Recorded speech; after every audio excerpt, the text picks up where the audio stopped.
আচ্ছা, গরম ধোয়া ওঠা ভাতের সাথে গরুর মাংস খেতে ভালো লাগে না এমন মানুষও কি পাওয়া যায়? এই খাবারের সন্ধানেই আমরা চলে যাই আলামিন হোটেলে, which is located in Gazipur. জায়গাটা অনেকটা হাইওয়ে রেস্টুরেন্টের ভাইব দেয় আর পুরো সময়ই মানুষের আনাগোনা থাকে। Now let me show you what all the hype is about. First a package যেখানে থাকবে ভাত, গরুর মাংস, আলু ভর্তা, করলা ভাজি, ডাল, সালাদ আর দই। And the price of this package will shock you, I swear, so do watch till the end. আমি করলা ভাজিটা খাইনি, বাট অ্যাজ পার সালমান ওইটাও অনেক মজা ছিল। আলু ভর্তাটা এত মজা ছিল, একটু বাটা সরিষার টেস্ট আর স্মেলও পাচ্ছিলাম। যেই সালাদটা ওরা সার্ভ করে ওইটাও অনেক বেশি মাউথ ওয়াটারিং ছিল।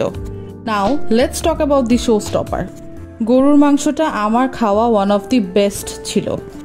মাংসগুলো পারফেক্টলি সফট আর টেন্ডার ছিল, অ্যান্ড আপনারা চাইলে এক্সট্রা ঝোলও নিতে পারবেন। গ্রামে মাটির চুলায় রান্না করলে যেমন একটা ডিফারেন্ট স্বাদ পাওয়া যায়, এক্স্যাক্টলি তেমনই টেস্ট পাচ্ছিলাম।